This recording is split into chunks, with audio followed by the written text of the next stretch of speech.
Hey everybody, Ray here. Now you all seem to really enjoy this Spike strategy guide where I show you how to play him on every single map and counter him. So I got a lot of suggestions to do Crow, so that's what we're going to be doing in today's video, teaching you guys everything you need to know about Crow.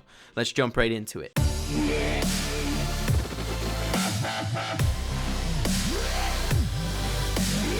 Spike's counterpart, Crow, is also a legendary brawler, and much like Spike, he's very difficult to get out of the brawl boxes. However, if you get your hands on him, he could be a very effective asset amongst your other brawlers. Crow gains a lot of credibility to being a great brawler by observing him on previous tier lists. He's consistently at the top amongst other brawlers, where you might see some brawlers at the top fluctuating with balance changes. However, because Crow is so consistently at the top of the tier list, provides example as to why he's such a dominant brawler in Brawl Stars. Crow's best notable attributes are seen from his utility because of his super, his mobility because he's the fastest brawler in the entire game, and his range. Where Crow lacks is his stamina. He doesn't have a whole lot of health, so you need to be careful jumping in with your super, and his power. He doesn't do a whole lot of damage. However, Crow doesn't typically rely on his damage to be effective in game. But don't worry, we'll get into that. Crow's rarity as a legendary means he's incredibly intricate, and we see this with his poison mechanic. Crow might not do a whole lot of base damage, however, he relies on his poison for picking up the kills and keeping vision on the enemy team. Crow's attack consists of 3 different daggers he throws out, which apply poison to whichever brawler it hits. Each dagger at level 1 does 300 damage, and at 9 and 10 it does 420 damage. Doing the math, at level 1 you can deal 900 damage by landing all 3 of your daggers, and at level 9 and 10 you can deal 1260 damage. Now this may seem like a lot on paper, but most times you're not going to be landing all 3 of your daggers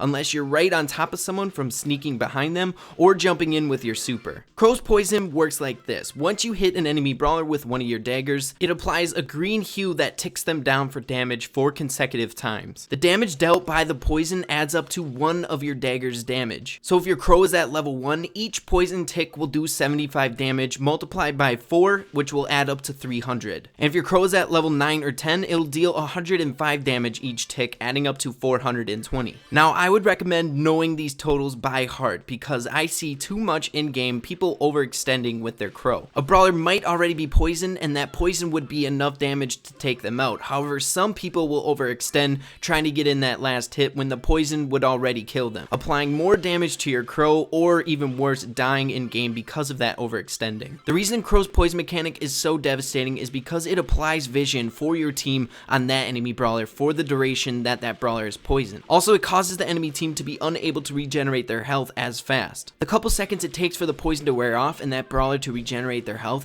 can be crucial in game. Things to keep in mind about Crow's attack is that he can 3-shot any of the weaker brawlers such as Piper or Ricochet if he lands all 3 of his daggers. The best way to use Crow's attack is by singling out other units. You don't want to necessarily go for more than 1 brawler at a time because Crow lacks area of effect damage such as Dynamite, Barley, or Bo. You should treat Crow's attack as more of a long-range chip damage. He's incredibly effective at doing poke damage. For instance, you can hide behind a wall, poke your head out, and then fire 1 shot, chipping them down for 1 of your daggers damage plus the poison damage. This is incredibly important for 1, keeping that vision on that brawler, and slowly charging up your super so once they get low enough you can jump in for the assassination. But we'll be getting into what Crow's super does more extensively. The way you don't want to use Crow's attack is with the mindset of a shotgunner. Crow can do bursty damage when the moment calls for it, say with his super or getting close to another brawler, but he does have relatively low health, so he can get bursted down very quickly. Your best bet is to wait back, chip them down, charge up your super for a moment that calls for it. Crow has the same health as any of the other lower health brawlers in the game such as Spike,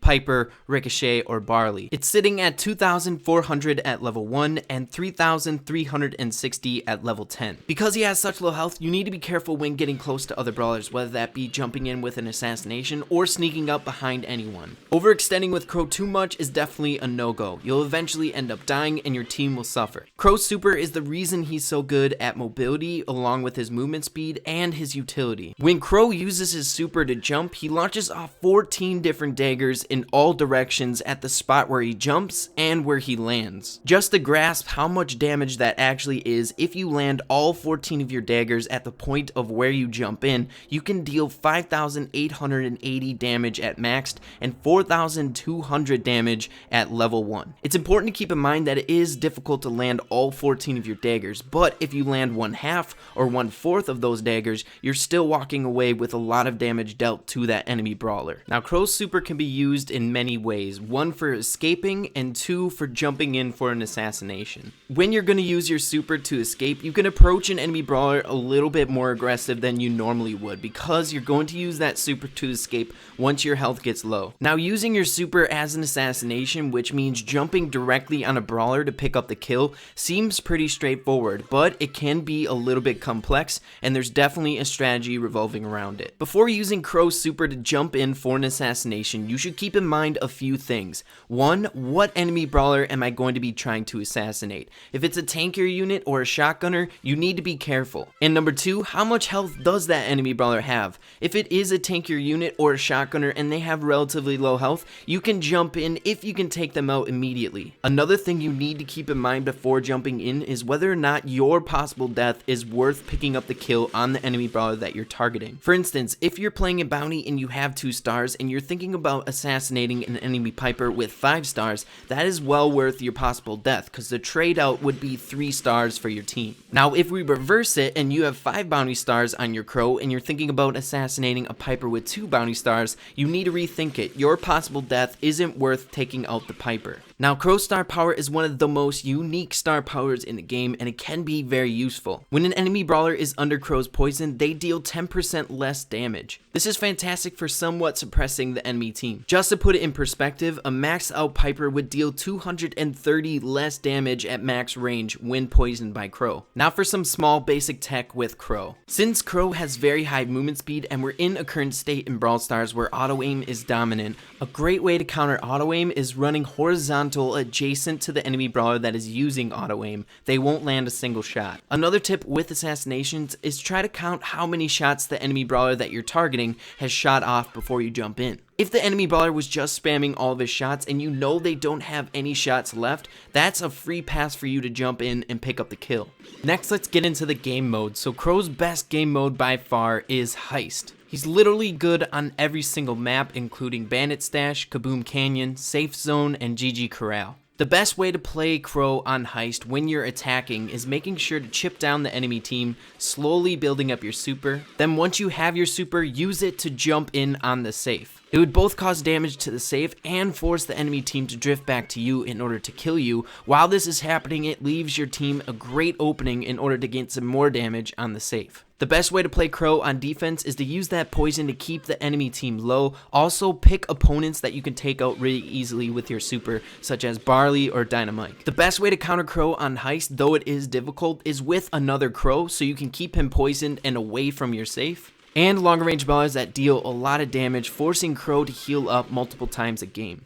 Crow's second best game mode is Showdown. He's exceptionally well on Skull Creek, Stormy Plains, Death Valley, and he's okay on Feast or Famine and the newest Showdown map, Thousand Lakes. Crow is not that fast at opening up the crates. It takes 5 shots to open up 1 crate without any elixir. It's important to keep this in mind because other brawlers can bully Crow out of an elixir. Make sure to keep them back so that you can safely get the elixir. The way you want to play Crow in Showdown is somewhat passive. Remember, Crow is really good at chip damage. This chip damage is incredibly efficient at taking out tankier units with a lot of health because you can outrange them and keep them low.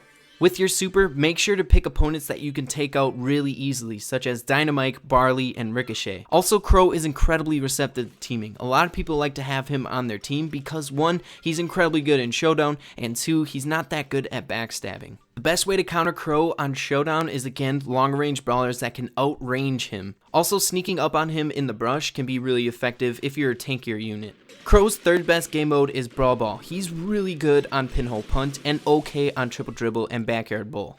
The way you want to play Crow on Brawl Ball is passive. You want to do that poke damage, keep the enemy team down so that your team can capitalize by killing the entire enemy team and scoring the goal. The best way to counter Crow on Brawl Ball is making sure your team focuses on him. If you're constantly dealing damage to him and forcing him to heal up multiple times a game, it makes it hard to keep pressuring your team.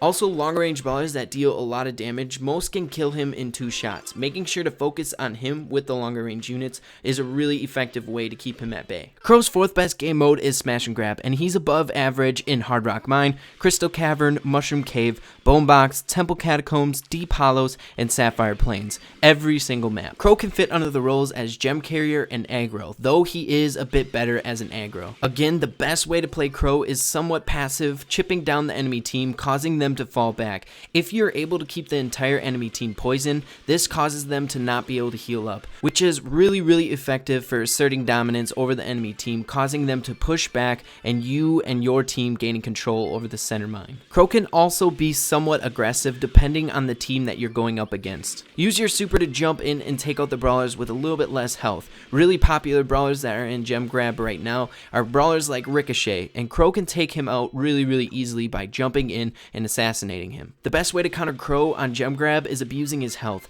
Brawlers like Spike and Tara can take him out really quickly. Crow's 5th best game mode is Bounty, and don't let that ranking fool you. He's incredibly good on all the different game modes. He's exceptionally good on Snake Prairie and above average on Temple Catacombs, Terracotta Square, Cabbage Patch, Star Gulch, Shooting Star, Outlaw Camp, and Groundhog Burrow. The way you want to play Crow on Bounty is dependent on the map. Maps with a lot of bushes, he's really good at sneaking up on the enemy team and taking them out by getting close. Maps that are a little wide open and benefit the longer range units, you want to play really passive and get each poke damage that you can. Now, like we mentioned earlier in the video, you need to assess whether or not jumping in to assassinate a brawler is going to be worth you possibly dying. If that brawler has a higher bounty than you, then go ahead and do it. Crow seems to be a little bit better on the bush heavy maps, so maps that are a little bit wide open and benefit the longer range units such as Star Gulch and Shooting Star might give him a little bit harder time. So to counter him, use the longer range brawlers to keep him back. The only way Crow can capitalize and kill a member on your team is either by chipping them down with his poison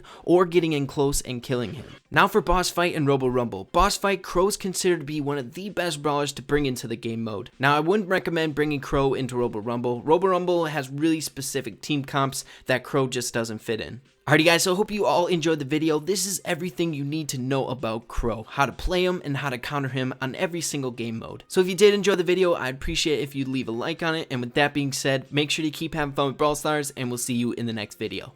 Peace. I'm on my own, broken and alone.